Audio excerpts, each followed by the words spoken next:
Ready? Hello everybody. Live stream here for you today. As I wait till the YouTube video starts, so I can make sure we have sound. YouTube video starts. We do. Alright, got a new ticker feature, still working on it. It's a little blurry. You're gonna have to figure out what to do about that.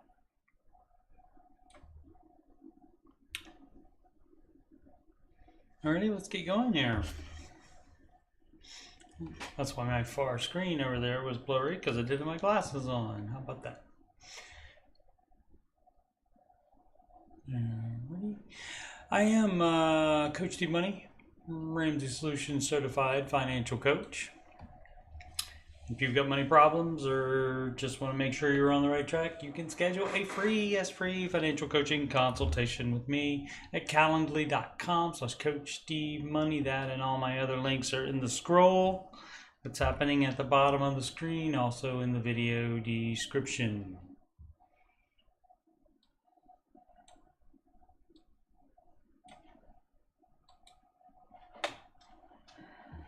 Righty, so let's get going here. So in this show, answering your financial questions, and this is number 71 of these.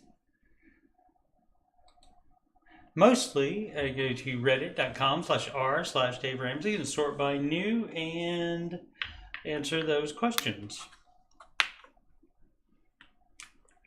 Every so often, like last week, I run out of questions because they only have 1,000 questions or comments on the subreddit at one time. And so I do it from the back, from the bottom of the list up. And so that was the last one we did last week, back on track after a rough few years. What do I do about the calls? And that's from, I assume, collections agents and so forth. You just deal with them. If you don't have money to make a deal with them, you can ignore the calls. That's all you can do. Mix Altruistic 8259 says, have done thorough research on debt management plans by nonprofit credit counseling agencies. Dave recommends avoid them. Considering on entering one along with completing FPU. Curious to hear the pros cons of entering a debt management plan and why Dave recommends avoiding them. Well, it's just like doing a consolidation loan or any other type of thing where you're not really making progress, like where you're just moving it around. Or like the debt management plan, you can manage your own debt. Why do you need a nonprofit credit counseling agency to do it? And as far as the credit counseling, I assume, as far as he's concerned, the only credit counseling you need is his, where he says, we don't care about credit score. So that would be the reason for that. Just not necessary. Hey, look at that. That's my song. The mods here were gracious enough to allow me to put my link for this on here. And so this is the That's What Gives Financial Peace song. A parody of sorts of That's What Makes You Beautiful by One Direction. And so check that out if you would like to. That's in my music playlist along with multiple other Ramsey adjacent songs. And you can find that just by scrolling down. There's this show, answering your financial questions with Ramsey Solutions Certified Coach Steve Money. Hey, that's me. Right there, the music. And so that's a short of it, a 1 minute short of the song, and there is the entire song. You can give me a break because I had just written it. It's the first time singing it, so I think I used the second take. So because there's only so many hours in the day, but pretty cool. I like it. Dazzling_soil_90 says, second marriage, need help with finances. All right. A man, 62, wife, female, 60. And I've been married 8 years, second marriage for both of us. We both have adult kids. When we met, I made about 3 times as much as she did. I own my home. She was renting. We got married without a prenup. Probably stupid mistake number 1. All right. I have always been generous with her. And okay, there's probably going to be a lot to this. I'll go ahead and open the rest of it. Let's see. I've always been generous with her, and we combined everything and have bought cars, RVs, all in both our names, and have gone on many holidays, the bulk of which I pay for. And so that's not really combining everything if you're like, I pay for it. She wanted to retire 2 years ago, and I agreed, although it meant I would have to work longer to maintain our lifestyle. She does get a pension, but it's less than her paycheck. All right. For the most part, we figured things out financially, except for one area. I'm very generous with my kids money-wise, and she resents it. She'll make derisive comments if I mention I've given them money. Note, giving them money in no way affects our lifestyle currently, although I will need to cut back when I retire in 3 years. Indeed. I've stopped telling her I give my kids money. Note, my kids don't ask, but they're in their 30s with kids, high mortgages, and just making ends meet. So I like to help where I can. Probably works out to about $600 per month total. When my wife has admitted she's jealous of how I can help my kids, and she can't help hers in the same way. Occasionally she has asked me to help her kids, and I will, but it's not in the free way I help my kids. And it's not in the free way I help my kids. I don't know. Her kids live far away and mine live close by.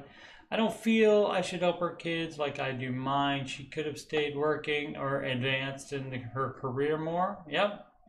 I've worked a ton over the years to get where I am. Am I a skinflint? Well,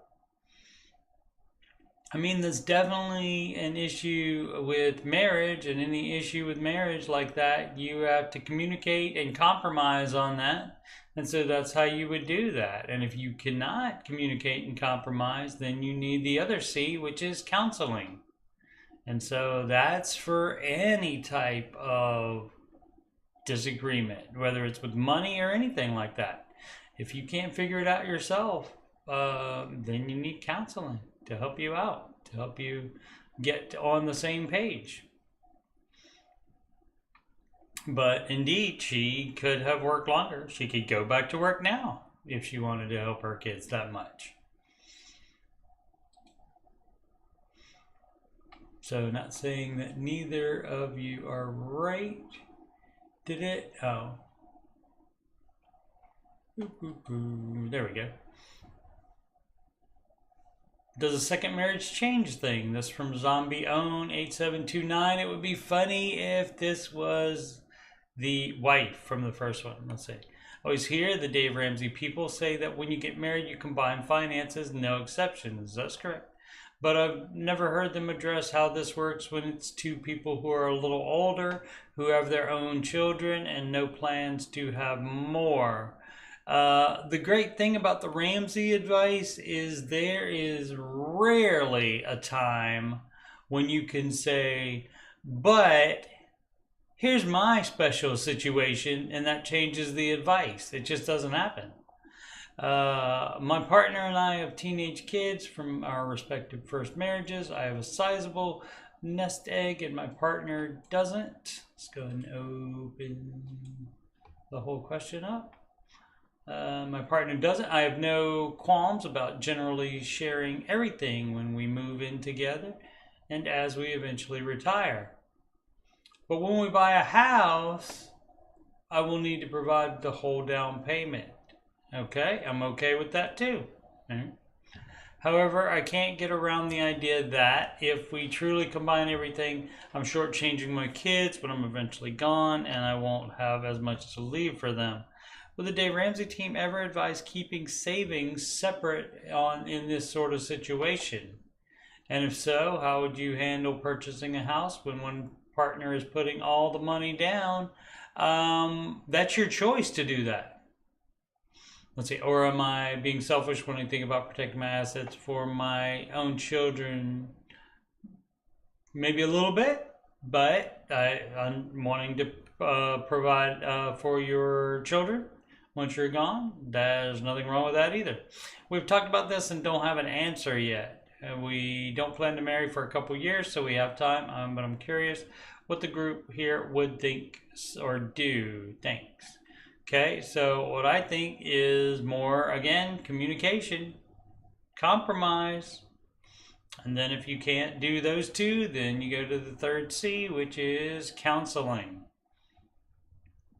And so you putting down all of the money for the down payment of a house is your choice. You do not have to do that.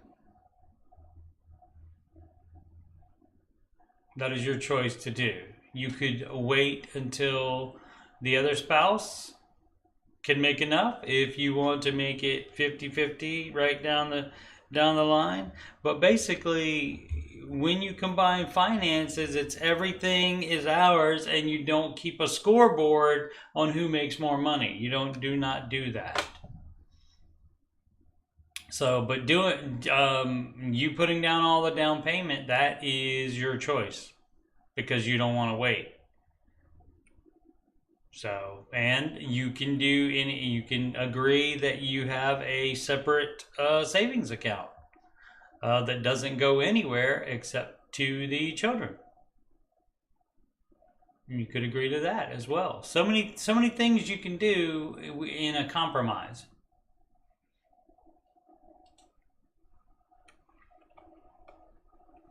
Purple suggestion 837. Bonus season? Hashtag season. Need advice on allotments. It's annual bonus season at work. Yay! I am about to come into roughly $8,000 at an insurance claim resolution return of $2,500 and tax return that should net $4,500. Okay, it's getting close to tax day. About another 2 months from now, and so getting $4,500, and guess what? This person, like many of you out there, maybe should adjust the withholding so that you do not get $4,500. And if you adjust your withholding so you do not get $4,500 back, you want to get as close to amount of zero as you can back. And the reason is because you can do better by getting that $4,500 divided by 12 each month throughout the year that you would have already had, instead of using the government to be a no interest bearing savings account for you and a loan for them. So you should not do it. Let's see. So, but it coming back is great, where you can plan to put it to something though. So I get that, but you could be better off because you could have already applied that money to whatever you would be applying it to. And with like if it's debt, you'd pay less interest because stuff would be paid off faster. And within a week or two, hopefully, I'll be sitting about $15,000 ahead of my normal living wages. Okay. So that would be the total of it. Month to month, I make roughly $7,000, and minimum cost of living is about $4,000, rounded to nice whole numbers. Thank you for that. This past year, I set up a rollover IRA. Opening the rest of it. Oh my goodness, it's War and Peace. All right, here we go. That's a very long book, kids.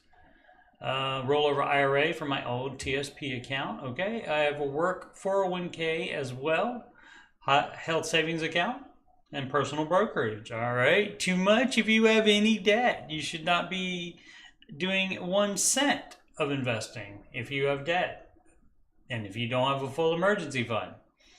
And the case about all this money that he has coming in, $15,000 a head, you would apply that to whatever baby step you are on. So let's see if he says where he is in the baby steps. Since he happens to be on the Dave Ramsey subreddit, you might want to mention the baby steps and where you are in it.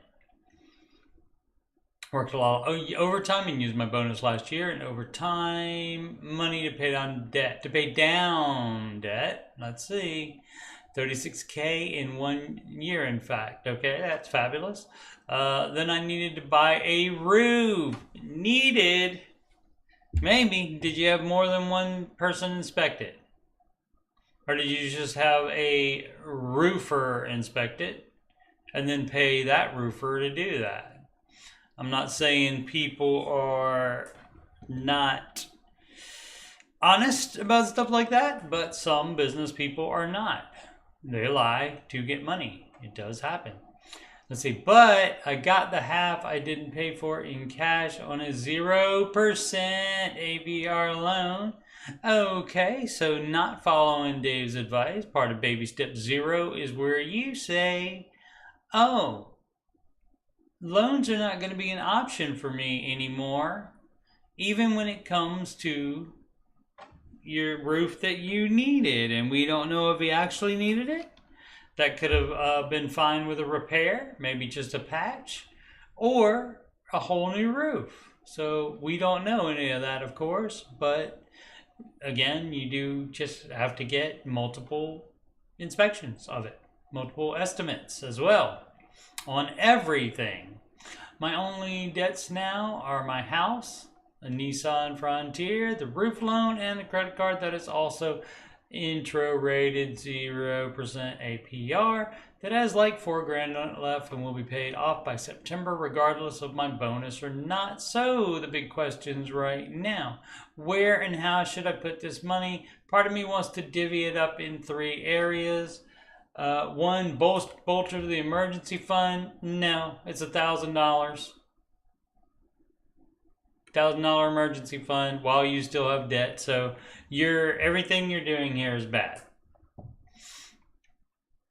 Let's see. Help with house and garden renovation, garage renovations. No, there's no renovations while you have debt. No. No. Bolster personal brokerage account. No. I mean, it's your money. You can do whatever you want to, but you're not trying to follow Dave's advice at all. So, and having debt and investing money instead of paying it off, that's debt leverage, and that is risk. And Mr. Ramsey's very risk averse, and so that again would be a no-no. Let's see. I live off my Chase FU card. I don't know what FU, first unit, something like that. Before and paid off promptly before end of month. Yep, that's how everybody does it. Until then, all of a sudden, 1 month they can't do that, and then guess what happens? 25% interest because you're late. I have 2 other cards that remain at 0 balance. Right. So if you want to keep playing with credit cards, that's fine. What do you need? What do you need to ask the question for? What is it that you're asking? Let's see, I'm fine without buying a toy car right now. Who said anything about a toy car? Oh, trust me, I want another toy vehicle. All right, you just don't want to follow Mr. Ramsey's advice. So, and it says right there above your question, posted to Reddit/Dave Ramsey. So he might factor in a little bit, but if you just want generic financial advice, for me is the wrong place to get it. But you of course can do whatever you would like with your own money. So you don't need advice on allotments. It sounds like you have figured out what you want to do, and if you were interested in anybody else's advice, I mean, you wouldn't be posting in the Dave Ramsey subreddit. Maybe you've heard of him. He's anti-debt and he's not doing any of the garbage that you're doing. So, but you can do garbage with your own money if you would like. It's a free country. Your life, your money, you get to do it, but it's dumb. All right. From Tavros77, should I withdraw from my 401k to pay off debts? That is a no-no also. Everybody looks for the quick fix for debt. So it's great that you decide you want to pay off debt. That part is absolutely excellent. But then when you say, oh, I could take out for my 401k, the problem is that there is a penalty for doing that. And so you don't tap retirement. The only time you would tap retirement is to avoid foreclosure or bankruptcy. Outside of those two situations, you leave that and you take the tortoise approach rather than the hare approach. And you work extra, spend less, instead of getting the quick fix and borrowing from your retirement to do that. But anyway, let's go ahead and read it. Hello, I'm 22 years old. I'm $10,763 in debt, and I'm $15,655 in 401k. So by the time you add the penalty to it, that's almost all of it. That would take almost all of it. Should I withdraw the 15k? No. Or should I maybe just get a second job? Yes. And pay it off in 6 months? Yes. If I were to withdraw from my 401k, I would up my contributions to 8%. My company matches and rebuild the 401k. You mean after you pay the debt off? I would use the remaining 4k for emergency fund. Paying off my debt will free about $600 a month that I can use for saving. Also, my girlfriend's parents offers us a trip to Hawaii this summer that they would cover the flight, and we have to pay for everything else. I'm assuming it's saying, let's see. And I would pay for anything extra, so if I pay off my debts, I can save money for the trip. When you're in debt, you're not even talking about a trip until you're out of debt and you have a full emergency fund. There's no travel, there's no trips in baby steps 2 and 3. Edit, thanks for the advice. I won't be taking the money out. Excellent. And won't be budgeting for the first time. I guess it was kind of a dumb question. People don't know. I mean, you know, you took out the debt. I mean, that was dumb too. I've done that. I've had debt. I did that dumb stuff too. Nobody's immune from that. And so not really a dumb question. It's and really, if it makes you feel better about that, a bunch of people have that as an idea because it is a quick fix type of situation. But in the overall picture, it puts you behind the 8 ball by stealing from your retirement. So, and also doing it that way, that might be less effective for you than having to work the extra job and spend less and cut the budget. You said you're doing a budget for the first time. Yeah, I mean, budgeting for the first time, that's again baby step 0. So that's very early in the process. So yeah, not a dumb question, and a lot of people think to do it, but you just doing the sacrifices, that really helps with your mindset in following this advice. I mean, it's great if you get like the other person got a bunch of like money all at the same time. That's great if you can get that, but if not, work more, spend less, sell stuff you're not using that you probably bought with dumb debt in the first place, and pay it off. Gray flannel trousers, 0 cost company car, or take from saving and buy used. Dave Ramsey, baby step 6er here. All right. That means the poster here. Let me scroll to the baby steps right here on the subreddit. Just in case you were wondering what they are, they have them right here. That means the person has, step 1, saved $1,000. Step 2, paid off all debts from smallest to largest using the debt snowball method, even though we don't know what method. But in step 6, you don't have any more debt other than the mortgage. Baby step 3, you grow that $1,000 savings into 3 to 6 months of living expenses. And that's your fully funded emergency fund. Step 4, you start investing. Step 5, you start saving for kids' college. And step 6, pay off your mortgage early. And so presumably still doing step 4, investing, because that's eternal. Even in retirement, you would still continue to invest unless you needed that money to live on. So step 6, pay off your mortgage early, and so in a really great position, and that gives you a license to do other things with your money instead of trying to fix your finances, because they're basically fixed, except for the mortgage that still needs to be paid off, and that should still take priority. But you can still do vacations and spend money, fun stuff. You can put in the budget whatever you would like. Dave changed my life 2 years ago. Excellent.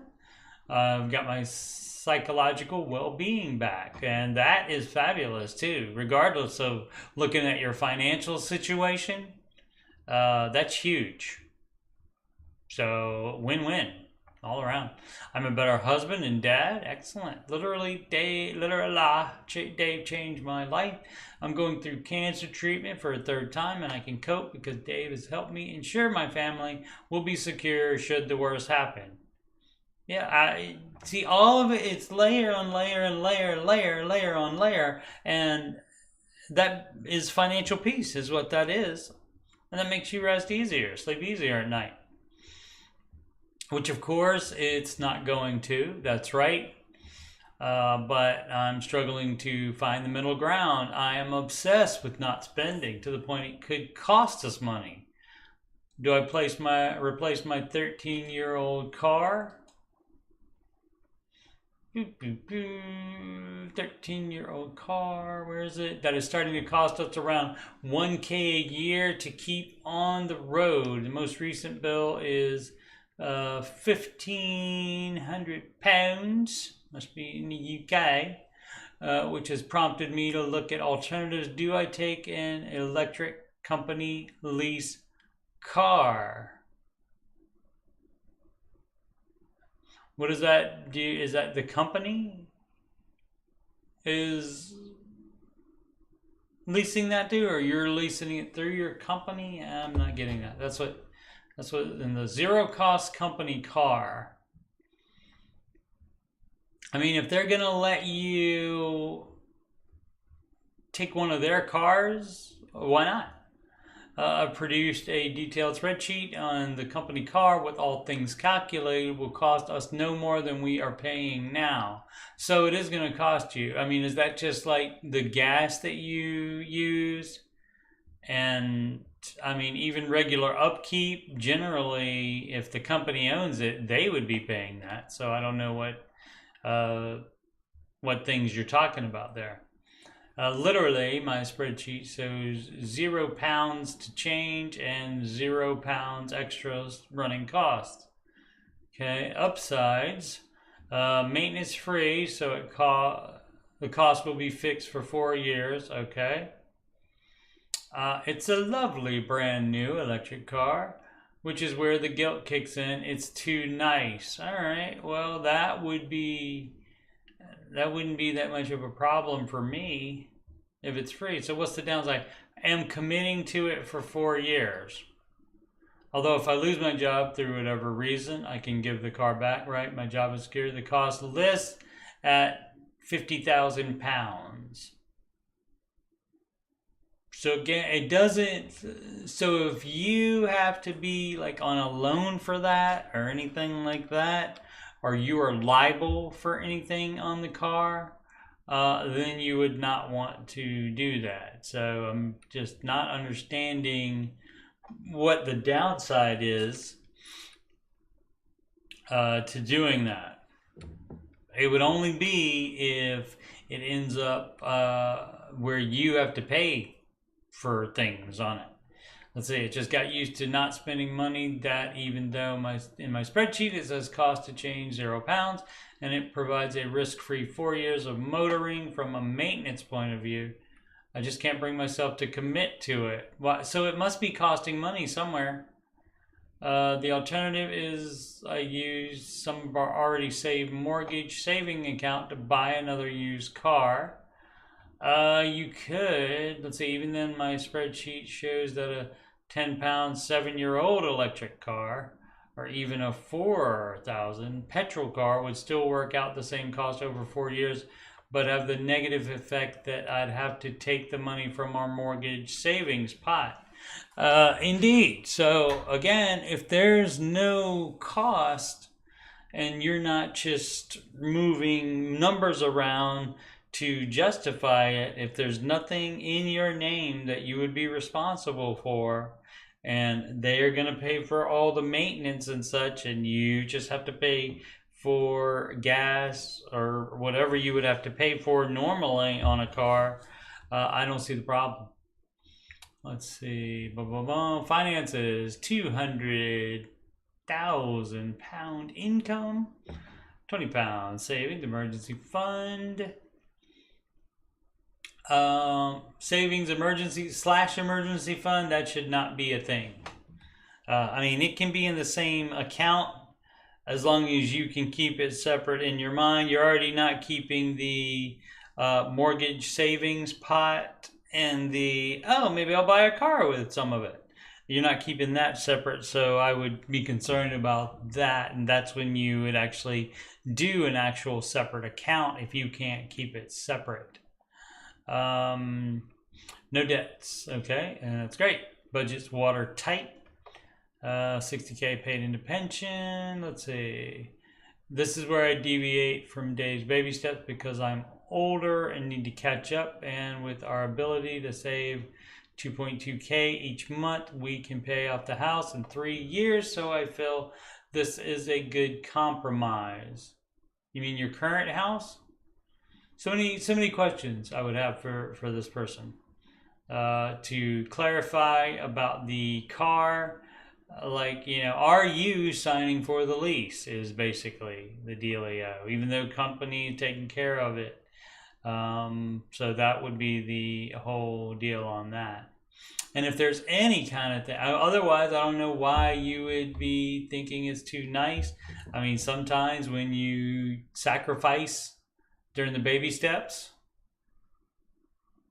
you get used to that and you continue to do that, and it does happen. Even people that get to step 7 or they feel like they can't spend any money, or it's a waste of money to do that. So there's a balance, there's a fine line between that and remaining gazelle. When you're in step 7, you don't need to do that.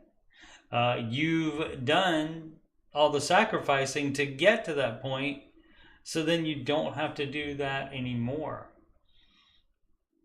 But you're talking about paying off the house in 3 years, and you have a mortgage saving. So you must be talking about going from one house to the other.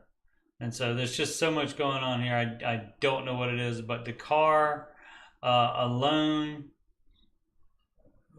well, it would seem if you're not signing for it, and there's no way it can come back on you, and the company is just saying, here's the keys, let us know when it needs maintenance and such, and we'll pay that. And you would have to just put, maybe not even oil you don't have to put into it, but maybe you just have to pay for gas. Don't know. Maybe they're paying for that as well. But if you're not on the hook for anything, then why not take a company car? So, I mean, a lot of times you get a company car, and here in the United States anyway, and then you have to you're basically signing on it as well. And so and then you have to get insurance on it sometimes and such like that. So hard to tell what's going on there. Let's see. Always want to make sure I have the question up a little higher than the scroll that's going on down there. I'm going to still work on the scroll to get it less. I mean, it's nice, but I'm going to try to get it because the text is a little blurry. And so you can't seem to get the right text sharpening and text size because if you make the text too small, it makes it blurry, and if you make it too big, then it can't fit in the box there, and that's an issue. And I don't want the text, scrolling text, to take up the whole screen either. So I will work with it. Future Specialist 720. I've done the baby steps backwards, and this happens. All kinds of stuff happens. This person did them backwards. We have people that jump around in the baby steps. We have people that try to do all 6 of them at the same time. And then, of course, step 7, the last one, build wealth and give. And maybe they even try to do that. So maybe they just try to do all of them at the same time. That has happened. Many people have come into the Ramsey Show chat that have done that. Future Specialist 720. I've done the baby steps backwards. Recently divorced, 44, female. Could really use some advice. Start with step 1 and now go the right way, I'm guessing. My only asset is my house. House is worth $1.3 million and is paid off. I'll be required to get a HELOC. I'll be required to get a HELOC for $120K this August to what? I'll buy my husband out. Recent divorce. No, you could give up the house instead. So you don't have to do that. You're choosing to do that. I mean, technically, so it's not paid off then. Basically, if you have to pay your ex-husband for it, then it's not paid off. So let's see. So you didn't do it backwards. It just worked out like that, I guess. Let's see. So I mean, technically, you could argue with yourself that that would be the same as $120,000 mortgage on it. And if it's worth $1.3 million, that's some positive equity right there. So like it'll still be worth $1 million even after the HELOC on it.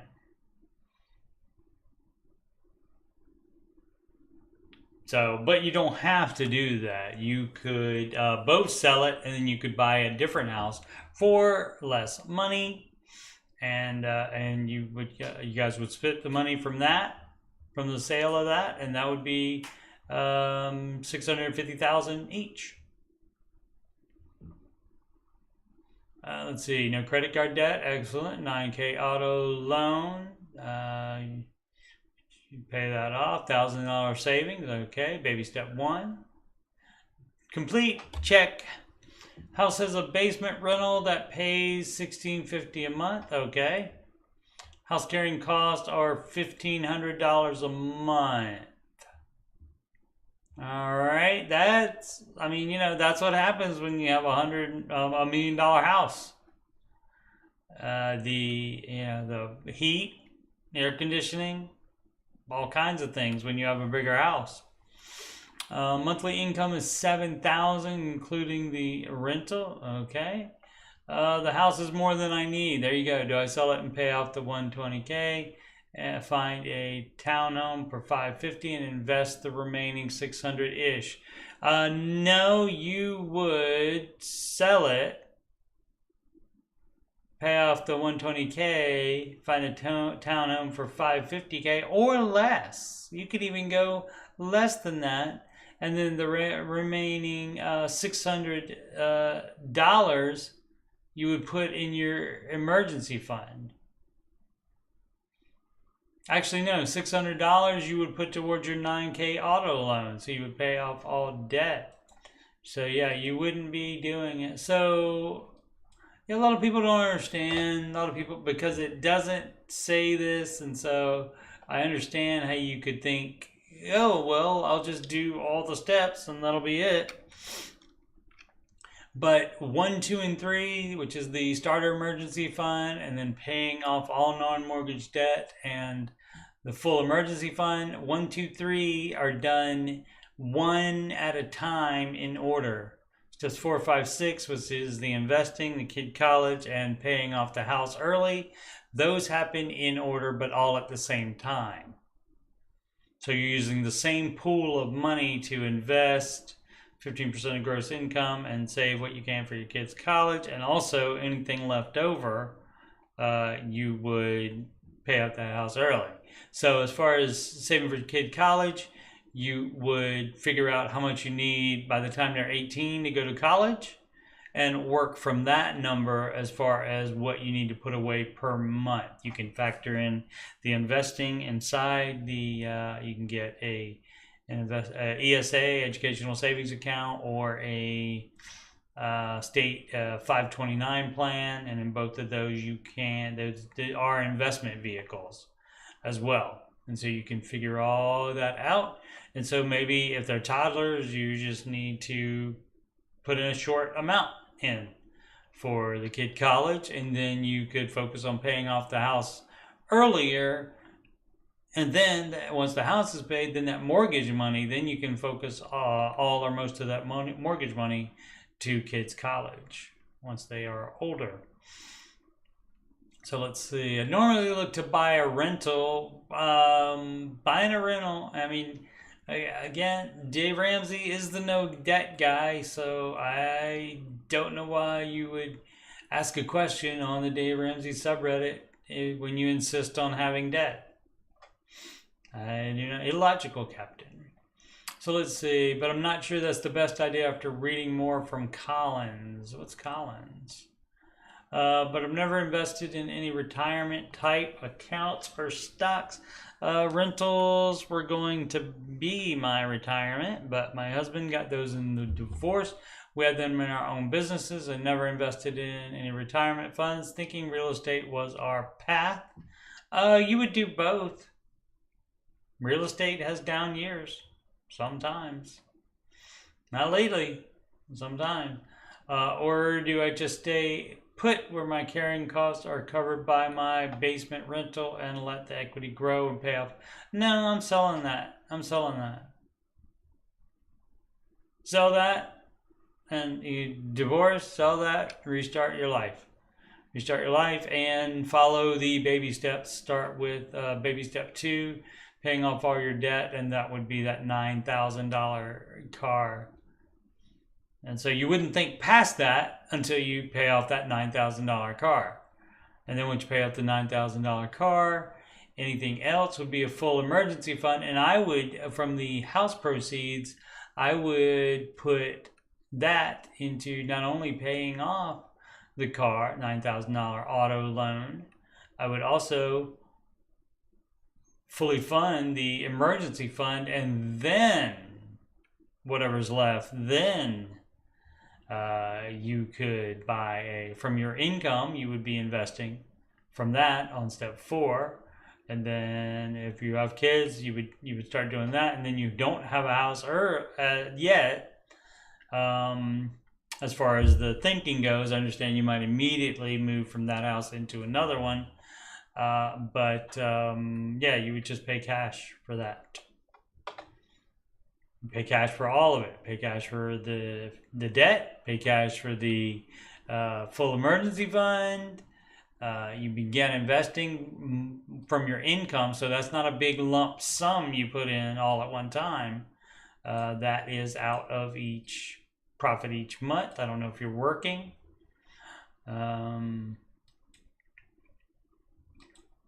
Doesn't say. Yeah, it doesn't say. Let's see. Oh, edit. I would also pay capital gains on the 600K.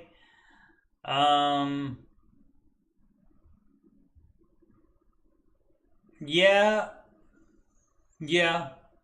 And any equity on the house, though, you'd have to consult a tax professional, of course, because I am not one. But I think if you do a like kind purchase, meaning you had a house, you sold a house, you bought another house, that's not really a capital gain. But you would have to verify that with a tax professional, because I am not one. Nor do I play one on TV. Let's see. What else would oh, with the edit. Oh, you're talking about investing. Let's see. Utah house values going up about 10% per year. Yeah, but I feel like I'd be more diversified. Yeah, you would, in addition to having a real estate, being a real estate mogul, you would also invest in the market as well. Let's see. Edit. Would I also pay capital gains on the 600K? Like I said, check with the tax. Is there a way to move equity to the market without having to pay that? I don't think so.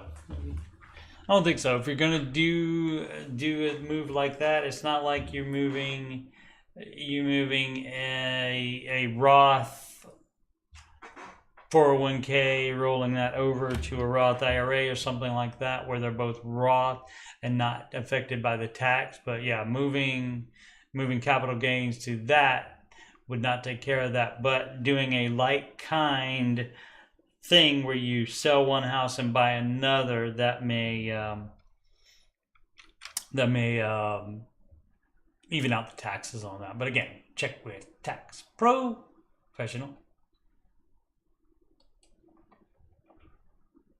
Introduction, my own retirement story. All right, that's from Wild Jury 6941. What up, Matty Bags?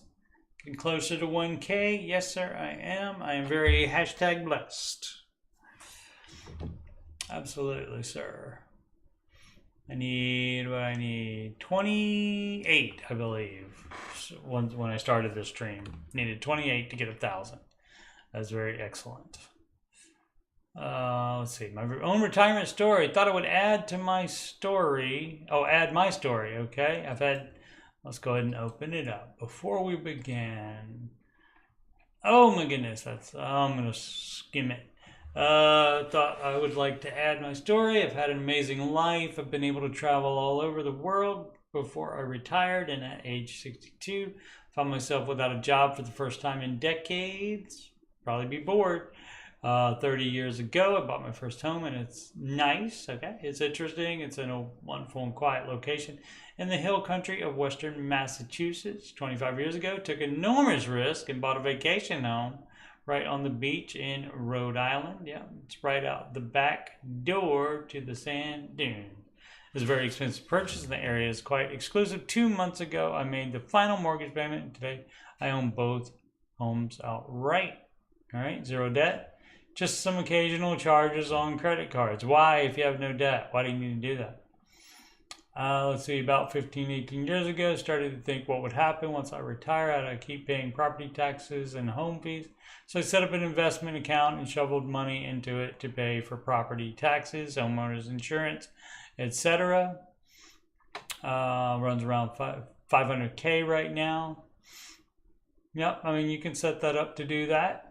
That's absolutely true. Again, if you can do that, if you have enough money where you can invest enough that's going to generate the amount of money to pay for your house upkeep, basically, to carry the house, as the last person said, if you can do that, you can also pay cash with everything, for everything as well. All vehicles new and paid for, or fairly new and paid for. Okay. I don't have a 401k worth millions, but I feel like I have a damn good life right now, and if it only lasts 15 more years, then it will be worth it. Okay, great. Oh, haven't needed to draw anything because pre-funded the checking account that pays all these bills with 3 years worth of funds, so it will take a while before I have to open the taps. Okay. I wouldn't have even done that. I would move a year at a time and leave the rest in the investment account to keep making money. Let's see. During COVID is when I began to realize I had a life by the you-know-what when we were all stuck, right? Spent my winters in Massachusetts and summers on the beach in Rhode Island, okay? Although at 62, I should consider retiring. I don't want to. Yeah, don't. Make them force you to leave if you don't want to retire. Don't let anybody force you. See, so my goal is reinventing myself and working in a much lower paying, stress-free job. Oh, yeah, you can do that too. You can, and that's the whole deal about this, following these steps and having financial peace. It puts you in a situation where you can do all this stuff. Some people think I'm not prepared enough, but I feel I did all right and just want to enjoy the idyllic life I have for a while until either I can't do it anymore or I get sick of it. Yeah, I mean, you're fine. You have 2 properties you could sell if everything collapsed. You have 2 very expensive properties that you could sell. So let's say I did all of this without any, I'm guessing, investment counseling or advice from anybody, okay?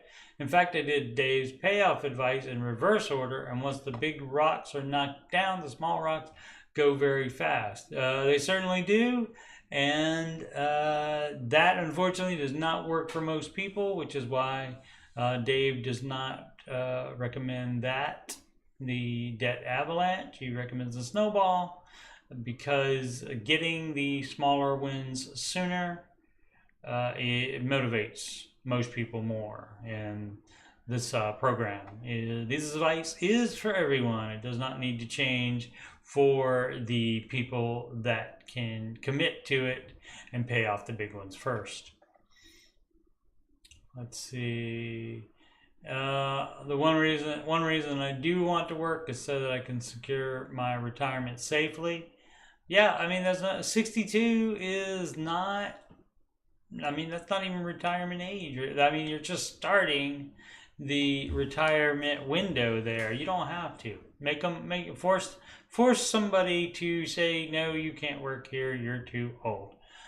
Which they can't say that, but make them say you have to leave for other reasons. The question I have after reading all of that is, did I do okay? Yeah, you did all right. It's not the Ramsey way of doing things. Most of it. Like, you would never get on a second house, you would never do that on a mortgage. You would pay cash on that, because that second house is a toy. And so you have to pay cash for this. Or are there things I'm missing and should reconsider? At this point, no. I would work as long as you want to work and try to set up your retirement when you actually do. Try to set that up as best you can. Should you jump back on the corporate treadmill and chase money for a bigger IRA? You could, but it doesn't sound like you want to do that when you call it the corporate treadmill. So at this point, you have options, and one of which could be selling one of those places and just living at one of them full time. And so that could definitely help in your retirement. And you may have to do that anyway. As you get even older and do retire, you may not be in a health situation where you can run back and forth between Massachusetts and Rhode Island seasonally. So yeah. I mean, yeah, you could make it doing other things. It's just Dave Ramsey's advice has millions of documented success stories, and this is one of them, which I'm sure there's more, but we're just seeing one of them here. And for every one of these, there's stuff where people bought a second house on a mortgage and never paid it off. So that's the deal. That person did good. That's great, and that's you will know that kind of stuff. There's some people that can, if they get to 62, they could just retire and forget about it and be fine sitting home all day watching reruns of stuff. But I think most people probably end up being bored of that. Let's see, use Roth IRS. Roth IRS to pay off HELOC. I think they meant Roth IRA. And that would be a negatory good buddy. Again, any tax advantage account you have penalties on, and you would have to pay on the gains, you would have to pay taxes on capital gains there. Now you can, in retirement accounts, you can take out the amount of contributions without that, but Dave doesn't recommend that either. Instead, you do it the more difficult way, which is you cutting your budget, stop spending money, and you pay off your debt. Let's see, the plan is to be debt-free as possible going into retirement in the next few years by paying off the HELOC and then the mortgage. Well, that's great. I have no other debt, okay? Would you ever cash out part of the Roth IRA to pay off HELOC? No. I've met all Roth IRA withdrawal requirements. HELOC is at 9.15%. So, you know, you can't go back in time, but the deal would be to not get the freaking HELOC. And you know what that could be? That could be to pay off other debt that the person had. So, and again, you think you've done something, but you haven't, because you're just moving it from one place to another. $20,000 for that. If I continue making large payments each month, I can pay the HELOC off in 8 months. Then yeah, don't try to do the fix and have to end up paying those penalties. Let's see. However, if I take the money out of Roth IRA and pay off the HELOC now, I would save around $1,000 in interest. $1,000 in interest is your stupid tax for not doing it. You also have other things you can do, which is work more. You can sell some dumb stuff you bought with debt. Anything to make money. You can cut expenses out of your budget. Is it worth considering the loss in Roth IRA investment gains from withdrawing $20,000? No, I have 401k, cash, and other investments. Okay, so you would use your cash, because the HELOC is step 2. You would use your cash all except $1,000 to pay towards that, to pay that off. And the other investments, that would all be cash too, as long as they are not in a tax advantage account. If they're just in a brokerage account or anything else, if it's property or whatever it is, if it's not in a tax advantage retirement account, then you would liquidate that to pay off the HELOC.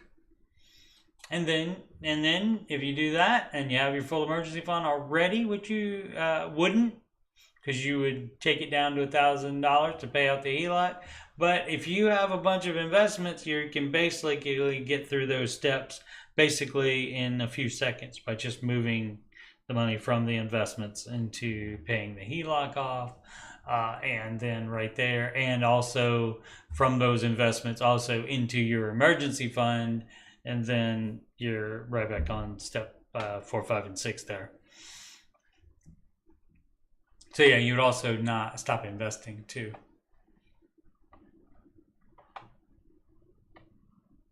While you're paying off debt. So, but if you, like I said, if you can make it happen in seconds, there's no need to stop investing for those few seconds.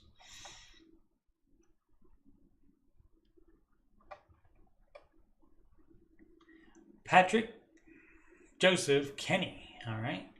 18% Pro Bonus 10 versus Vanguard Total Bond Market ETF. Okay, I have no idea what the Pro Bonus 10 is, but the bond market, Dave's not into bonds, does not advise.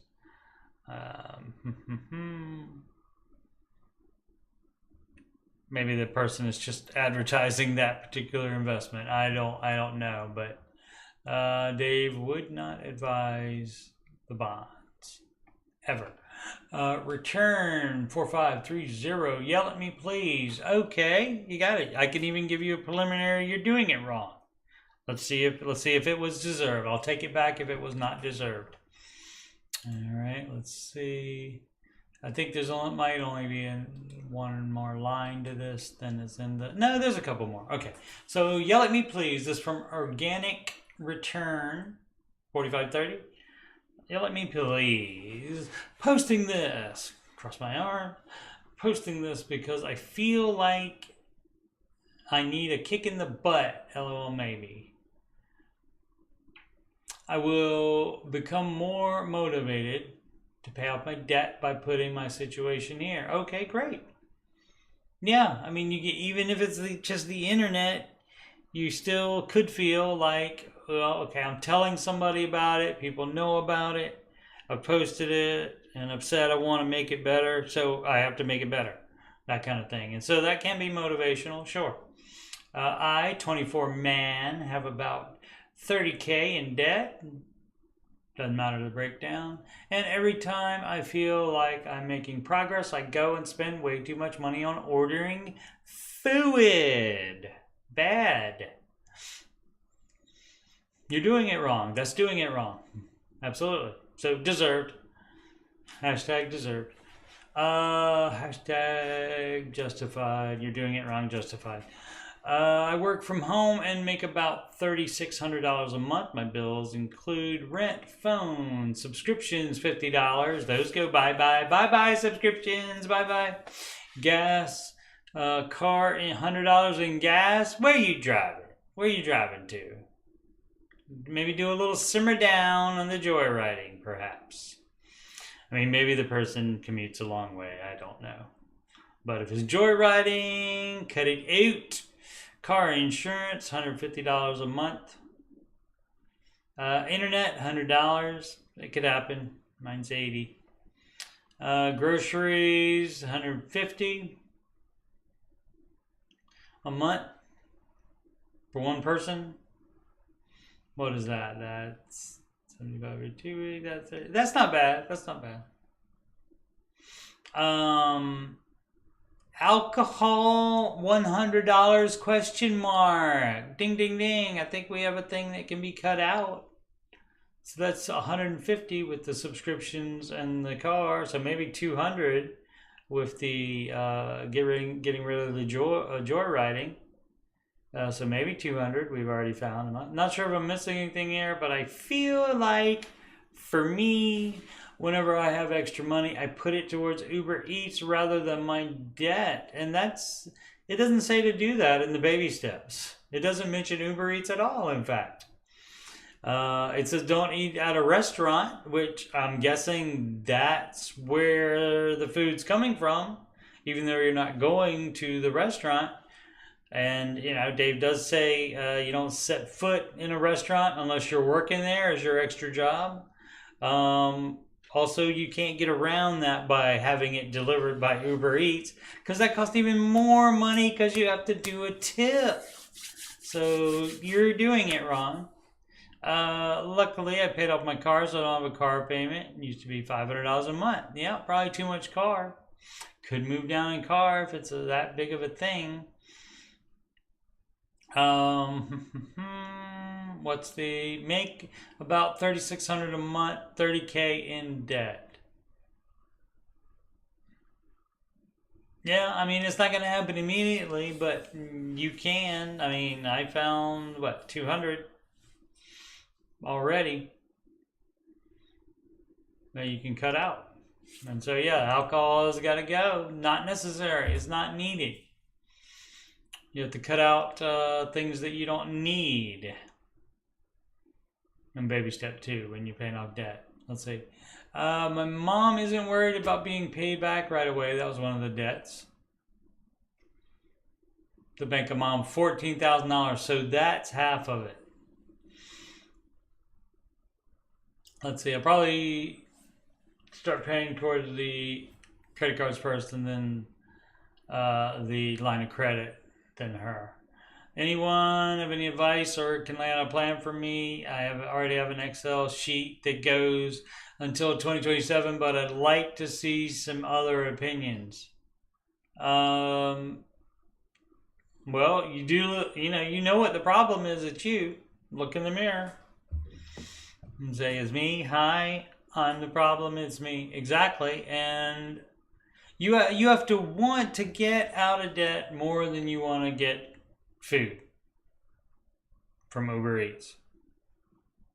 If you're hungry, you can get it from your refrigerator or your cupboard. You don't have to order out. You don't have to use Uber Eats to get it. Because again, that just increases the amount that it costs. You know, even if you were, I mean, I didn't even do that delivery stuff even before I decided to pay off debt. At least I was that smart enough to say, instead of paying somebody a tip, I can keep that money if I go get it myself. And be inconvenienced with having to go get your own food. Oh my goodness. So yeah, so I had already figured that out, and I've always been like that.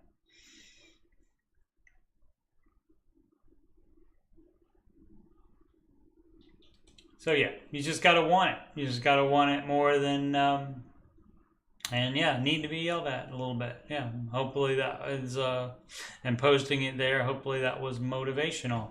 This is from Dramatic Location. Retirement is the title. For the longest time. Whoa, whoa, whoa. Bad pitch. Little pitchy dog.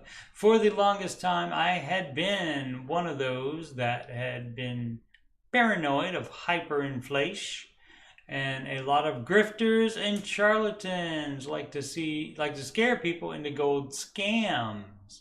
I'm still concerned about hyperinflation, but I had decided to just trust that judgment of Dave Ramsey. Why not? And his Investor Pro. But when I see things like this article, so stop looking at articles. It's a CNBC. Turn off the news. They want you to do that because bad news like this, controversial stuff, and bad news gets more clicks, gets more ratings. When I see things like this article, it makes me wonder if it could be one of those times when after the boy who cries wolf, the wolf actually does come and we do get hyperinflation. Any thoughts about this? No. Inflation happens, and if it goes hyper, that just happens. You can put yourself in the best situation to deal with it by not having any debt, by following the baby steps put forth by Mr. Ramsey. TCP is sin, ack. Okay. How did you work on your psychological part of changing your debt and spending habits? It wasn't that hard for me. I guess to actually to like decide to start doing it, other than, I mean, knowing it was good advice. I knew it was good advice when I listened every night in the 90s when I was driving back and forth between arcades when I was fixing video games in Virginia Beach and Norfolk, Virginia. And so I knew it was good advice, and so that's why I would listen every night. But I was like a lot of people are now, in the Ramsey Show chat and other places where they say, oh, these people make $100,000 a year. I can't relate to that. But what they don't think about is that the people making $100,000, they probably have the same percentage to their income of debt than you do. They probably have more, in fact, because they have more money. Making more money just allows you to be even more stupid as far as financial decisions, especially debt. And so it's not really a class warfare there, just like it's not between boomers and Generation Z. Or anything like that.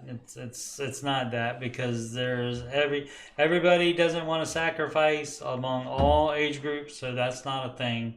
I did recent videos on that. You can see that in my financial and reaction playlists. Let's see. I'm not asking about your budget, your money habits, or how you spend. I'm asking how you change your mindset and psychology so that you build completely new habits. Do you talk to yourself in the mirror? I don't look at myself when I do it. There's no need to punish myself by doing that.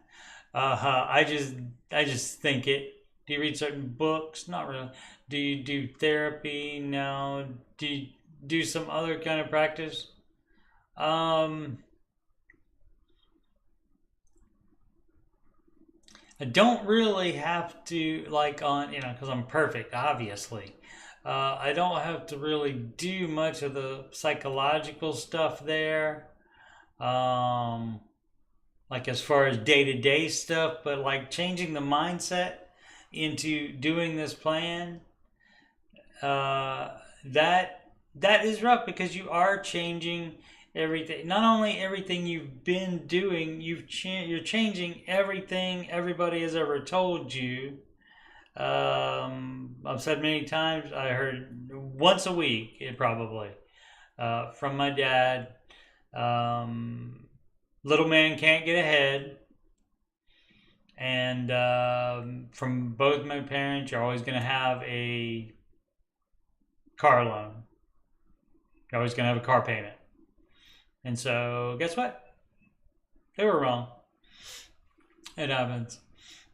So, and they were either influenced by their parents as well, or too much news, and just the general marketing of the debt machine we have here in the world.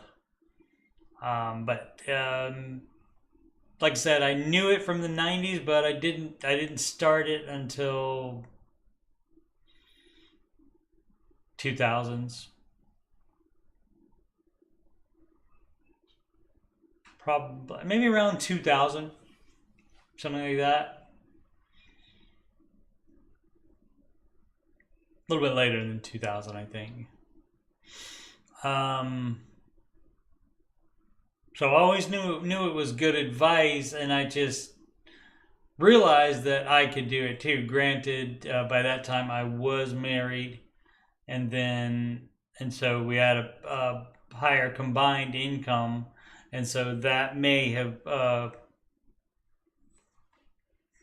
contributed to that as well. Since like I said originally, I was thinking, well, I don't make enough money to do this stuff. Save $1,000. What's that? I have all these expenses, and I'm sure there's stuff I could have cut out, but I've always been fairly frugal. I do a few things where I will spend the money on, and that would be like computer stuff, but I don't go buying just things every week, that kind of thing, or even every month. But that would be something. Also, in apartments, I always pay extra for the in-unit washer and dryer, so I don't have to put my stuff where in another person's dryer where their clothes have been, and also I don't have to go out into the world and do that and wait on that while that's happening. So I do. That's part of what I treat myself upon. But yeah, it's just you just have to decide. You just have to accept the logic that it is good advice and that you doing it is good.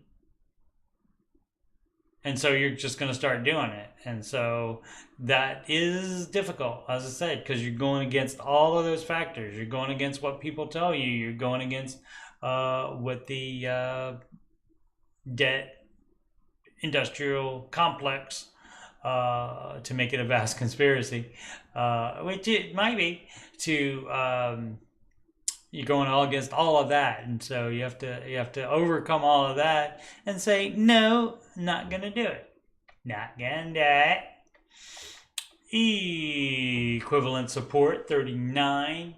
Student loan debt. Alrighty is the title. Not alrighty. I added that. Hey everyone, I'm new here. I messed up with my schooling, to say the least. All right, I'm 22, was young and easily manipulated, and now I'm facing destruction by these loans. Yep, I picked up gambling. That doesn't help. When I was of age, and that was a contributing factor to my downfall. So 4 short years ago, when he was 18, assuming a man, and now I am here. Graduate college in 1 month with $60,000 in student loans. 30K is at 7% interest rate, and the other 30K is at 0. Keep in mind, this was for a diploma, not even a degree. It is a 2-3 year program, though. I also have a 20K car loan right now. Things aren't looking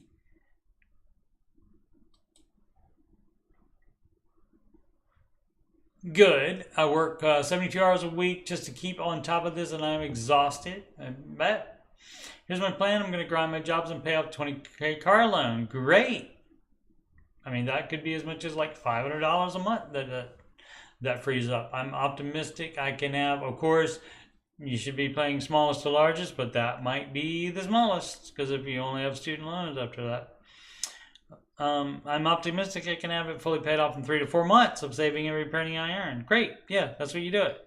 You do something drastic to get a drastic change. This gets rid of my bi-weekly car payments and high insurance. It also has an 8% interest rate. After that, I'm going to save my butt off for a year with no car payments. This should increase my ability to save. Yes, it will. I have a 12-month grace period before repayment begins on 30K loan. Excuse me. With interest, I can save 30K or around there in 12 months by living off table scraps. Okay. This makes it so I never have to pay any interest on it. Then after the 12 months is up, I can begin to make monthly payments on the 0 interest loan. Honestly, to be honest, I'm just exhausted already looking at these numbers. I was young and dumb. You're still young and dumb. It's fine. It's fine. So, still 22. This is when you want to be working harder, because when you get older, that is way more difficult to do than it is on you now. It just doesn't feel like it. I was young and dumb with his money and definitely paying the price now. Right, and it's better to pay a price now than, again, when you get older. It's just an unfathomable amount of money I have to save, and there's it's not really that much. But, again, being where you were, as far as thinking that maybe, oh, this plan doesn't apply to me, it certainly does. And don't be like me and deny that and think that you can't do it just because you don't make as much as the people that call the show. I have to say, there are no current jobs in my field that I can find. Well, maybe you might have to pick a different field. And, I mean, getting the diploma, I mean, in what degree are you talking about? You say you didn't get the degree, but what area are you studying? Before anyone says it, yes, I messed up big time. This could have been avoided entirely, of course. But you can't stop that now. We don't have any DeLoreans left. They stopped making those. But I feel like this is the best plan of attack. I'm open to suggestions anyone may have. Literally, Littarly, that is an interesting. Maybe he did it on his phone. The phone autocorrect will get you. Anything to get me out of this mess sooner, thanks. You just have to cut expenses even more than you have if you can.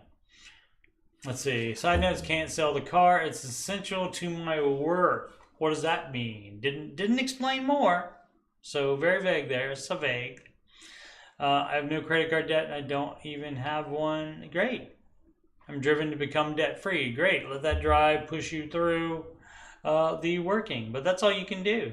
If you have anything else other than the car, since you say it's essential to your work. Essential. People use these words all the time. Can't sell the car. You could sell the car and get a different one to be essential to your work, you could do that. Absolutely, you could. Don't want to probably, but you could. And it may not even make sense depending on the numbers involved. But you never know. If it was a new car, probably does make more sense to move down in car, sell it, and get a beater, and then upgrade later. Kitty Marie 92. Medical debt is the title. I've had some health problems in the last 2 years, and even with health insurance, I've accumulated about $10,000 in medical debt. It's all one bill, and they are letting me pay $410 a month. Okay, I make $60K. My take home is $34.90. Monthly bills minus the debt are $2,600. I have zero debt otherwise, and about $1,000 in savings. If I add the medical bill to that, it just leaves me $800 for food, charity, or savings.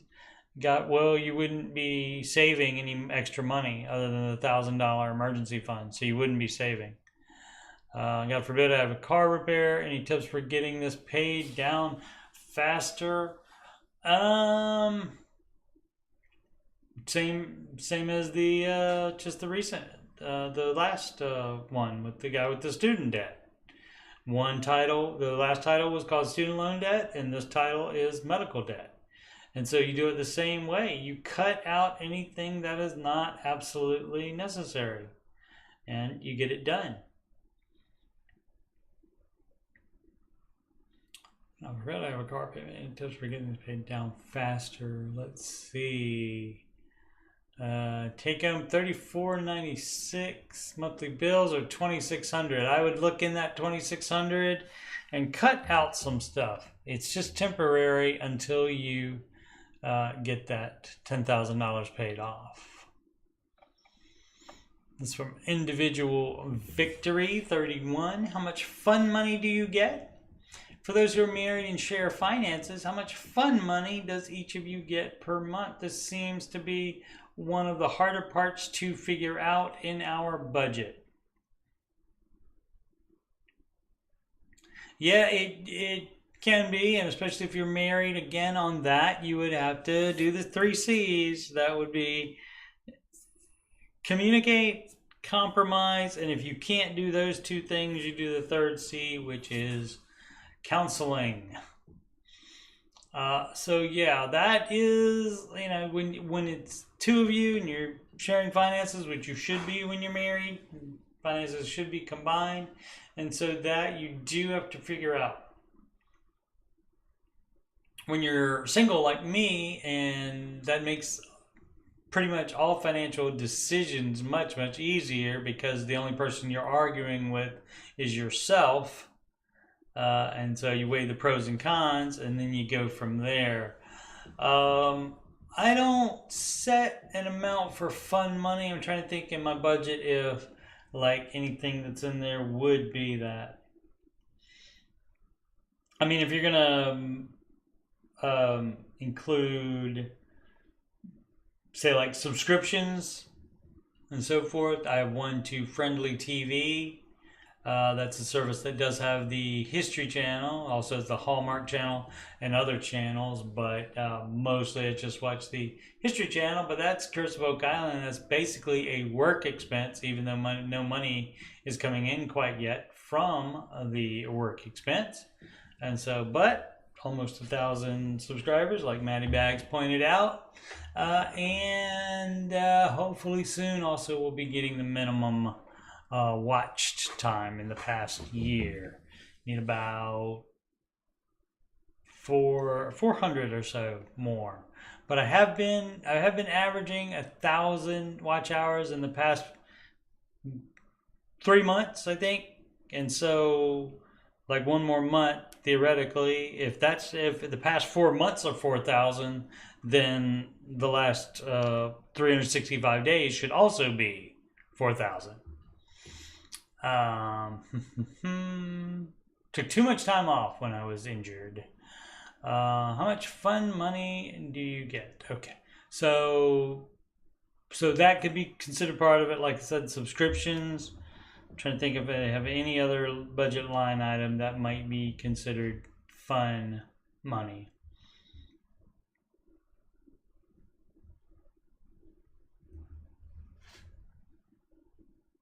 No, I don't think so. I think I just do it since it's just me and it's not like a marriage or any other kind of thing where you have to consult anybody else. I think I just decide that on an item by item basis. Or like if I want to do an event, like go to an event or something, that would cost money. Something like that. I would just decide that like on a and then I just add that as its own line item in the budget. But as far as unfortunately I can't really and basically we did that too when I was married and we were doing the baby step 2 also, which it was very minimal.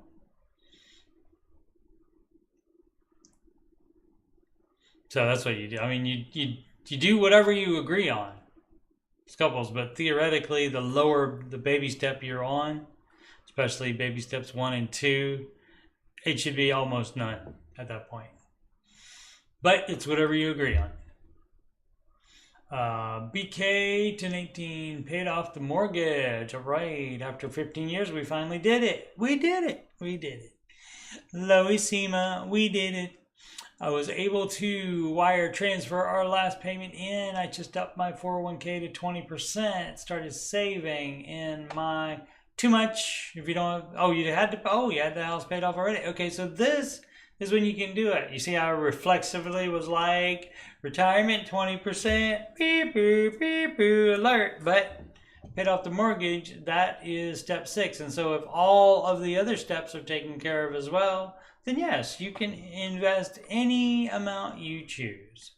You can do anything that you want except go down to a lower baby step, which is in 5 as well. Started saving kids 529, so that's fine. And also paying off the mortgage before you finish that. So still, I would say it's step 5, but I mean, he's got a foot in step 7. Let's see, I'm adding more to my Wealthfront savings. Okay, and again, you can do anything you want except go down into a lower baby step. 47 with 3-year-old at home. This may not be a baby step, but we are heading to Reef's Chris this weekend, and I plan to eat big. Now, paying off the mortgage, you can go out to dinner if you pay off your mortgage. That's approved. Approve it. Coach Steve Money stamp of approval right there. I need an animation that shows that. That would be so fun to have that. I wonder how much that would cost to get done. And I plan to eat big. If you have any questions, please ask away. Now you can do that. Absolutely enjoy that steak or whatever it is you get. Next, he said this weekend, so that's probably this actual weekend. So hope you're chowing down on that right now, or will be soon. Awesome.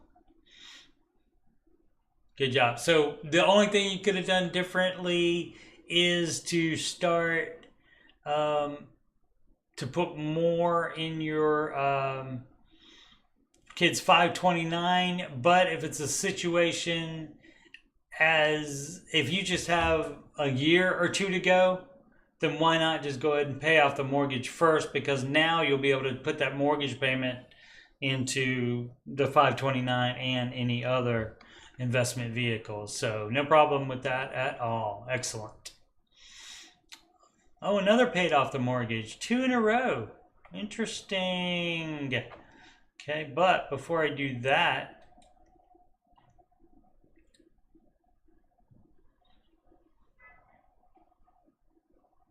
time for the plugs mid-roll here. Actually, it's late. Only half an hour from the mid-roll. Generally, I plan on doing this midway.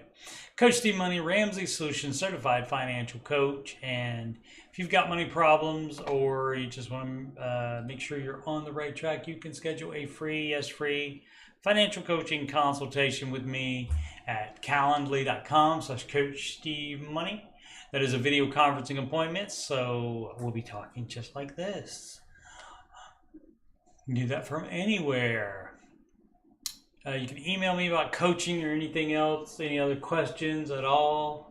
coachstevemoney@gmail.com. Channel donations can go to paypal.me/coachstevemoney. Alternatively, like it says in the scroll, you can do Cash App at $coachstevemoney or Walmart gift card to coachstevemoney@gmail.com. You can have me on the gram, and of course, youtube.com/coachstevemoney is the channel you're on right now watching me.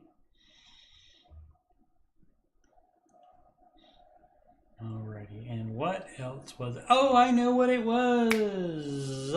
This show is called Answering Your Financial Questions with Coach Steve Money, and it happens Saturdays and Sundays at Ramsey time, which is 4 p.m. Eastern time. That's the time that the Ramsey show comes on YouTube Monday through Friday, and so on the weekends I let them handle the weekdays, and I'll take the weekends. No problemo, Mr. Ramsey and company. Also, this Wednesday, the only March. No, there's been other ones in March. My bad. There's a after show March 20th, 2024. No, I don't think there has been after show in March. This would be the only one for March, I think. And that happens at 6 p.m. Eastern time, right after the Ramsey show video that day ends. All right, back to questions. The second paid off the mortgage. From text 7993. Me, man, 49, and my wife, slightly older. Good call there, not giving the age. Walked into the credit union yesterday, stood in line, told the teller we wanted to make our final payment. Balloons and confetti fell from the ceiling. Everyone in the lobby started clapping. The president of the credit union came out with sparkling cider and caviar. Okay, none of that happened. That would be cool though. That's a cool thought. Yeah, generally they're like, oh, we're not going to get any more interest from this person. The teller simply punched a few keys on her terminal and said it was done. Yep, had some good laughs with her at least. Okay, that's good. I mean, it's good that they, have a sense of humor about it, but generally the teller gets paid an hourly wage likely, and so her job isn't dependent on you alone paying interest or not paying interest. Probably nobody's is there, so that's the way that goes. We had some good with her at least. 18 years. Made every mistake in the book along the way, except perhaps move up in-house. Well, that's good that you didn't do that. And so baby step 4 still. So, that's fine. You can be in step 4 because you're doing 4, 5, and 6 at the same time. And so you would still be doing 4, but you're also still doing that in step 7. You're still investing in step 7. So you could call yourself step 7. The only reason you wouldn't call yourself step 7 is if you were doing step 5 still.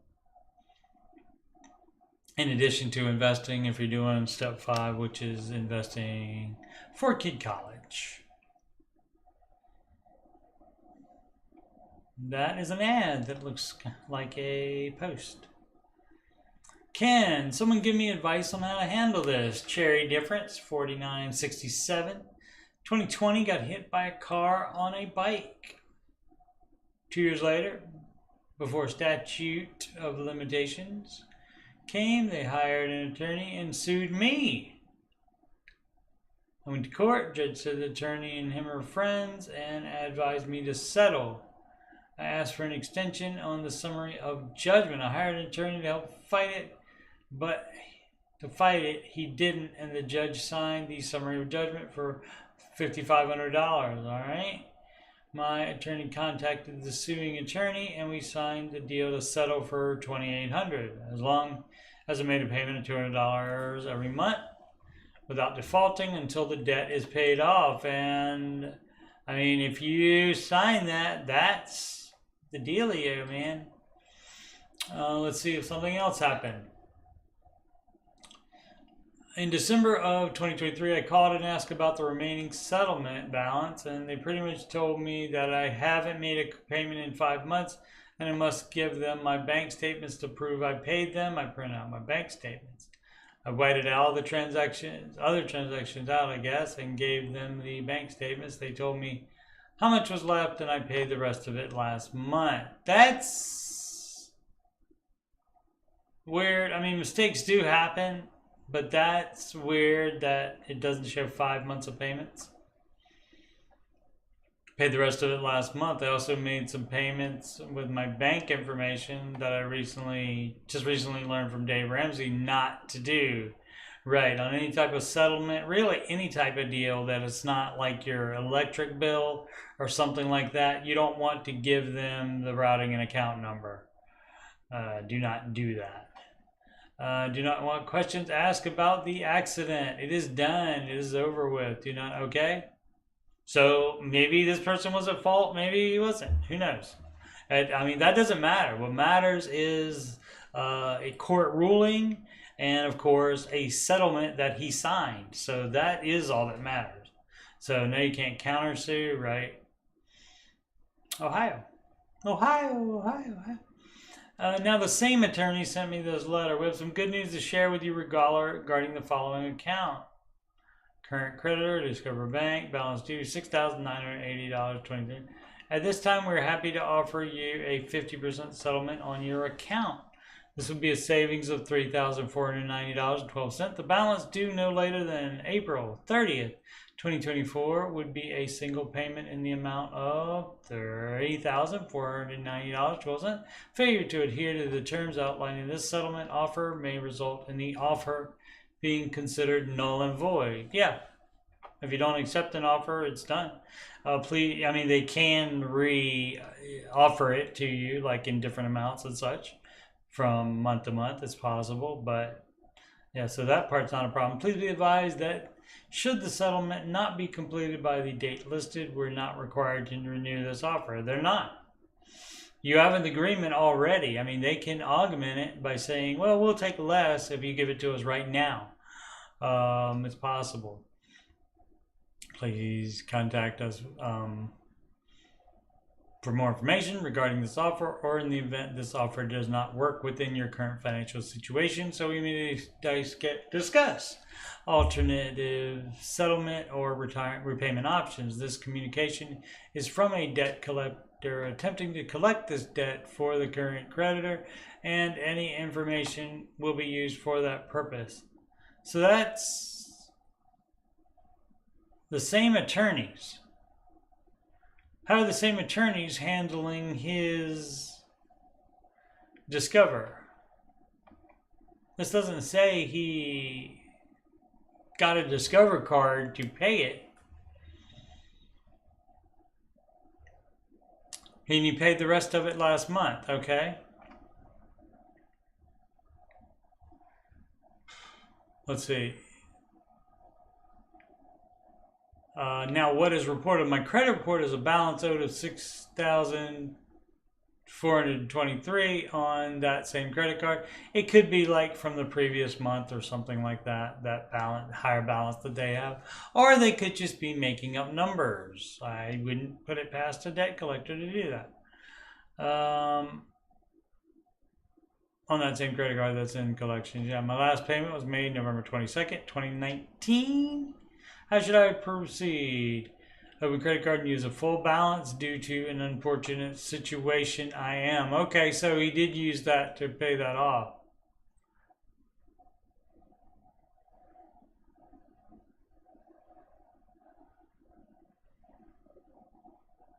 I'm assuming. Yeah, he doesn't really give a concise and clear timeline of events here. So we'll have to punch that up if we make this in a movie, so people understand.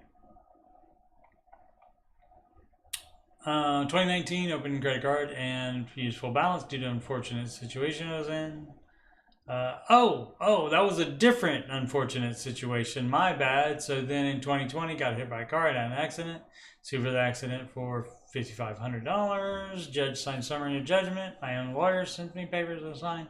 Settled the $5,500 for $2,800 with payments of $200 a month without default until settlement was complete. Right? Pay the debt every month for months over the phone by giving them bank information. Yeah. December 2023, ask them for the rest of the balance of the $2,800. They claim I didn't pay them for 5 months and settlement is null and void unless I send bank statements. February 2024, show proof of payment and pay the final amount owed of that settlement. So that should be done 2 weeks later. Settlement offer for credit card debt of the same debt collector. So yeah, so they don't know what's going on. So now that they have that one completely paid off, they want you to pay off the other one. And again, if it's been years, like you said, it has been years since you paid on it, they're going to want to get something out of it. And probably generally the debt collector, unless it's the same company that you owe the debt to, like if it's a division of Discover, may have their own debt collecting department, that kind of thing. But if it's a third party debt collector, they generally play pennies on the dollar, and so they still end up making money if they get even half of what you originally owed. So yeah, you see, you can do what you want on that. If you have current debt, you would pay off current debt first, and then you can call them, just like they mailed you, and said you could settle for this.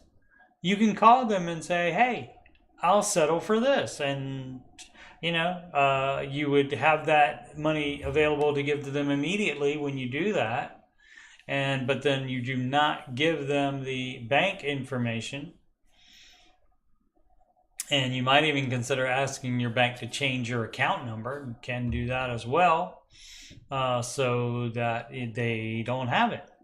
But then you would do you can do a cashier's check or money order or something like that, something that doesn't have any of your account numbers on it, to pay them if they accept it. But you need to get them accepting it in writing before you do that. All right.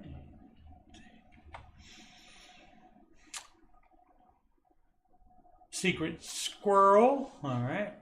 What can be done to save on medical insurance? Medical insurance, do take a bite, of course. My company moved out of state and stayed with Blue Cross Blue Shield, but it caused premiums to skyrocket. Oh, because in a different state. Yeah, that happens. And all doctors are now out of network, raising out-of-pocket expenses above that. You can change doctors and get into the network doctors. You can do that if you want, or you have to deal with the higher medical costs. That's up to you. It's unfortunate, but it's you get to choose what to do after. But they didn't consult you about moving out of state. So if they moved out of state, are you remote or something like that? How are you still working with them if they moved out of state? Are you like a road employee or something like that? Originally paid $1,800 for 5, so now it's up another $1,200 for a total of about $3,000 a month for medical, dental, vision, which is not sustainable long term. So you look elsewhere for that. Insurance broker, Zender Insurance. That's who Dave recommends. That's ZANDERINS.com is their website. I don't feel $33K healthier, right? We're nowhere near that premium to have 5 annual checkups at the doctor, cleanings at the dentist, and eye doc for 4 people to get contacts, glasses. Open to suggestions. Yeah, just you can shop around to see if you can get a better deal than that to cover all that. But otherwise, that's, you have to have insurance. Dave says don't go without insurance. That's part of baby step 0 as well. Getting insurance is in order. Unusual lies. how big of an emergency fund to have as a single first-time homeowner. And so I often recommend this. I often talk about this. I would say you need to have a 6-month emergency fund even before you start saving for the down payment. Because the problem is, by being a homeowner, you have to fix anything that goes wrong with the house. It's on you. I mean, some of it may be covered by insurance and stuff like that, but sometimes you have to pay for that first and then be paid back, even if it is.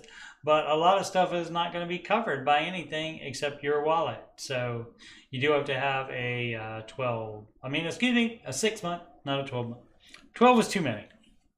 Now, in step 7, if you want to have a 12-month emergency fund or an 8-year emergency fund, knock yourself out. But until you're in step 7, it is 6 months emergency fund, no more than that. So let's see. Dave helped me. I've been following Dave Ish, personal finance advice, for years, and it's changed my life for the better. Great. Not the Dave Ish part, but the better part. Dave helped me pay off $40K in student loans. No, he just told you should do it, and you realized the good advice that was, and you did it. So you deserve more credit than Dave does on that. But obviously, I wouldn't be talking to you about this stuff right now unless it was for Dave Ramsey. So I don't want to minimize him, but also definitely don't minimize what you do. Minimize is the word. What you did. And save my down payment for 20% down on my first house. I'm closing in about a week. Well, it's too late now. Actually, it's not. I mean, you could still save it. You prioritize that. Get the emergency fund before you start buying extra stuff for this house. Just because, like, if it's a bigger area than you used to live in, and you're saying, "Oh, that part looks empty. You know, we need a blank to put there." Don't do that. Get your full emergency fund first, 6 months.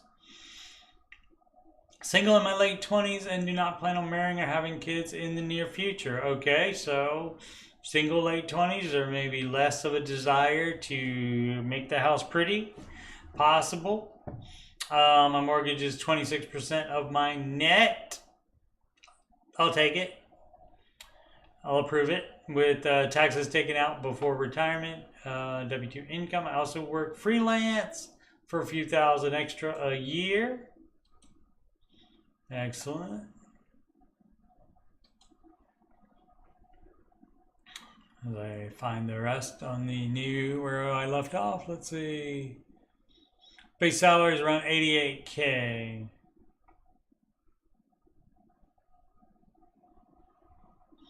After closing, I will have a 4-month emergency fund. Yeah, kick it up plus $2K starter home maintenance fund. Yeah, I mean, basically this starter home maintenance fund, having a sinking fund for that. So that's fine. I mean, if you want to have a 4-month emergency fund and then whatever amount for a home maintenance fund, that's fine as well. But that would basically be, so you're already thinking about it, that you're going to have to pay for some stuff. And so, yeah, so that's fine as well. I'm trying to decide whether to enlarge my emergency fund and home funds to above 6 months. No, I would do 6 months. And then maybe, okay, so I would do the 6 months. So maybe, just maybe, since it's you may only have $1,000 of expenses or less per month. So if that's the case, then if you just put that $2,000 in, you would have the 6-month emergency fund. So that's why I'm not. That's why I would be fine with that, because that would probably be a wash on that. But then you wouldn't have a starter, a home maintenance fund.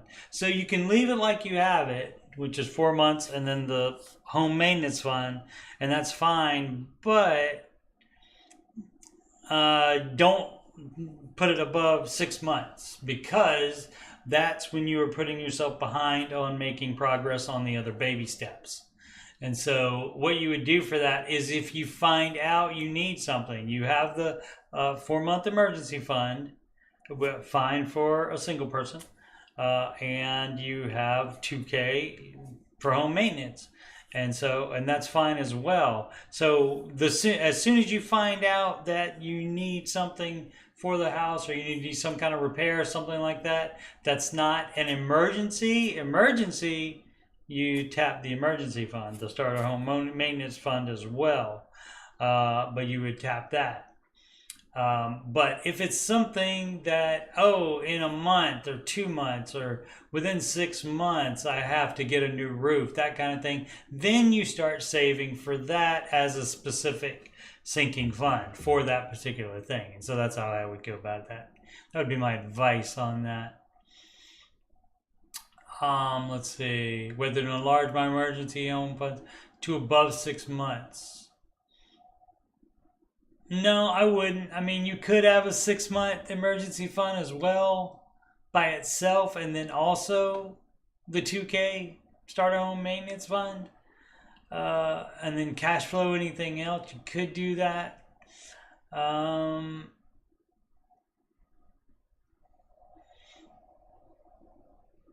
mean, you already have it. You said that's after closing, so yeah, I would go ahead and do step 4.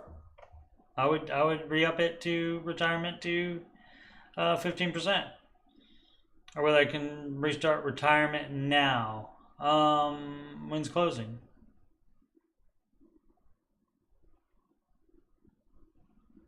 Closing in about a week. The week's not going to make a difference. You can wait, or you can do it. Either one. I've been sending 15% to retirement until a couple months ago, but cut it down to 5% to help with cash flow immediately prior to closing. Okay, currently I have around 70K between Roth and 403B. Right, haven't been able to find a ton of info on Dave's emergency fund advice for singles like me. Any advice? And so yeah, that is, if you don't have any job drama or life drama and you're single, 3 months emergency fund is fine. So 4 months definitely is. But for anybody buying a house, I would say do the 6-month emergency fund, but you having the additional specific house fund in addition to the full emergency fund, that works for me as well. So how about that?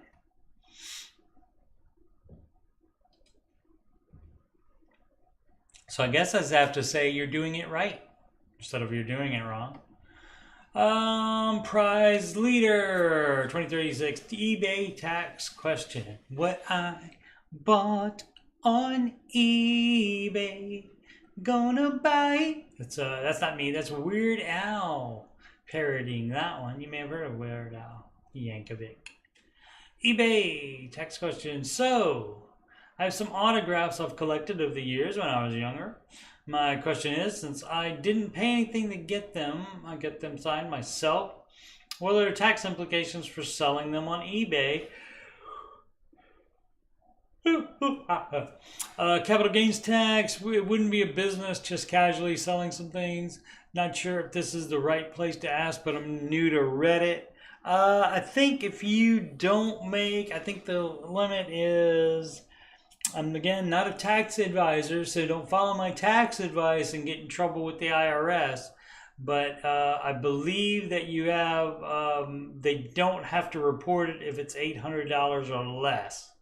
So unless it goes above 800, you don't have to do that. I believe even if, so say you made $100 on them, you could also put that on your taxes as other income, even though eBay would not be reporting that to the IRS. You could still put that in as other income if you would like to. Let's see. This is the right place to ask, but I'm new to Reddit. No, the right place to ask would be an actual tax authority, a tax advisor who does that for a living. That would be the actual person to ask. You could also Google it as well, and perhaps the statutes and so forth would be mentioned on that if you Google that. Black Sheep 343. Did anybody save cash to buy their first home? You're not gonna have that often, which is why Dave doesn't yell at you if you get a mortgage to buy a house. Let's see, it took me about 5 years to save the cash to buy my first property and to build my first home on it. Okay, at the time I was making around $50K a year, lived on very little, saved most of it.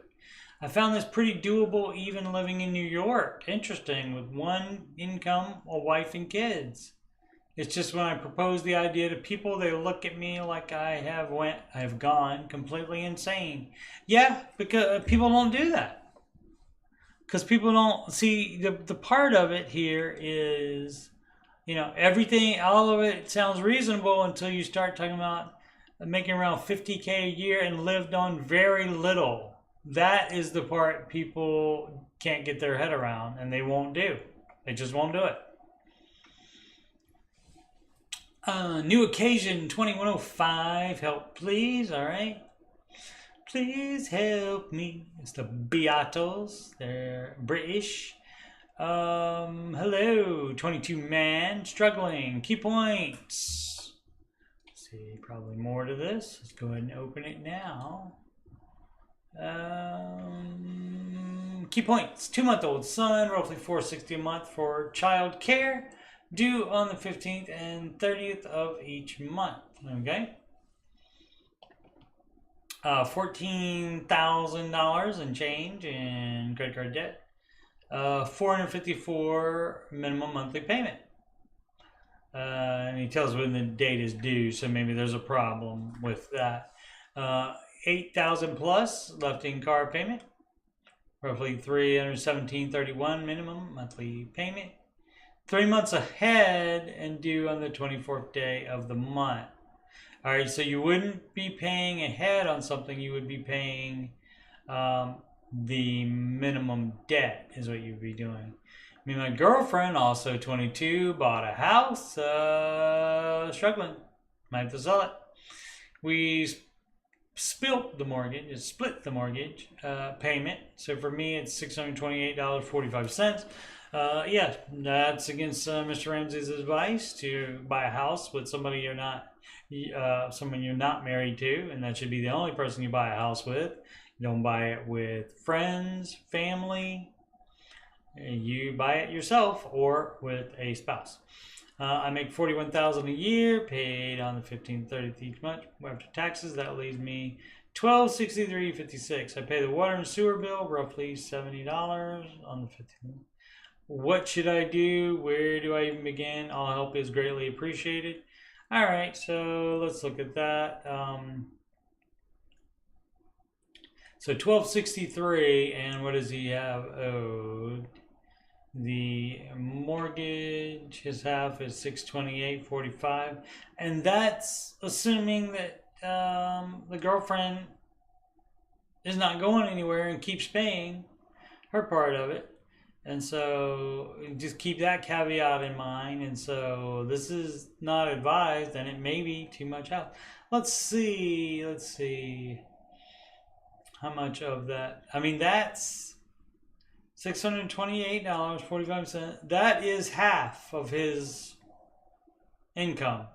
So that's too much house. Even him having to pay half of it a month. Yeah, that's too much. Sell the house. So, but let's add the rest of it to it. So that's 628 and 317. So that's 945. 945 and 1,400 with the credit card minimum payment. 1,400. And so 1860. Wait, that math doesn't work out.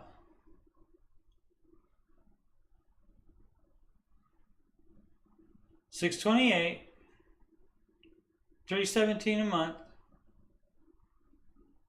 Yeah, that's $945. $945. And then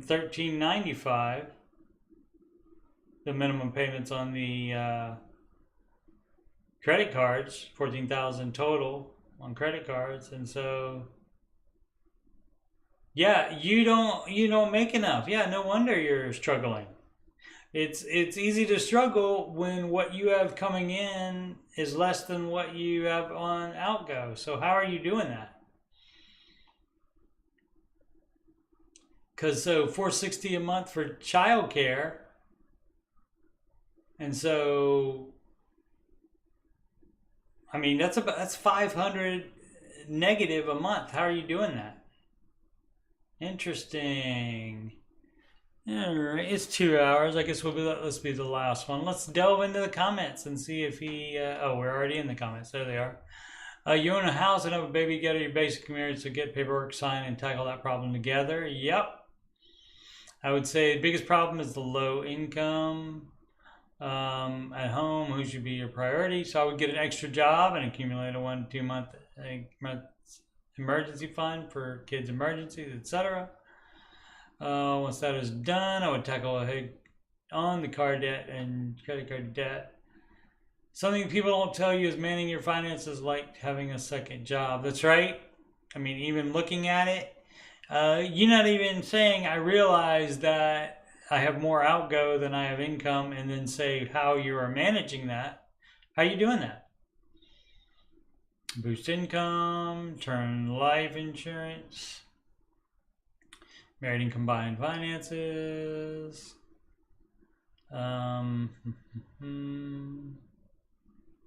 He might be in a situation where his girlfriend is much better off, so she doesn't want to get married strictly because of the position he's in. That could be. So yeah, he hasn't responded. This is 4 days ago, and he hasn't added anything. The OP. So that's that. All right, so we'll pick up from here tomorrow. Let's get a preview of the question. Yeah, and selling the house. Got to do it. Preview of the question: how am I doing at my age, and what can I fix? That's the title of it, and I'll have some ideas, I assure you. All right. Once again, Coach Steve Money, Ramsey Solutions Certified Financial Coach. And I'll be back here tomorrow, do this Saturdays and Sundays at Ramsey time, which is 4 p.m. Eastern time. And so I will see you then. Again, anything, coachstevemoney@gmail.com. Anything, questions about anything, including any of the plugs I have. All my plugs are in the video description. Also about at the hour 20 mark of this video. Thanks so much for watching. Let's refresh it, see if a new subscriber came on board during this video. Nope, but that's all right. Still blessed to only need 28 for 1,000 subscribers. And so soon I'll be able to make a couple bucks off of the YouTube, which I've been doing it for 4 years anyway. So I do love it and would continue to do it regardless. Alrighty.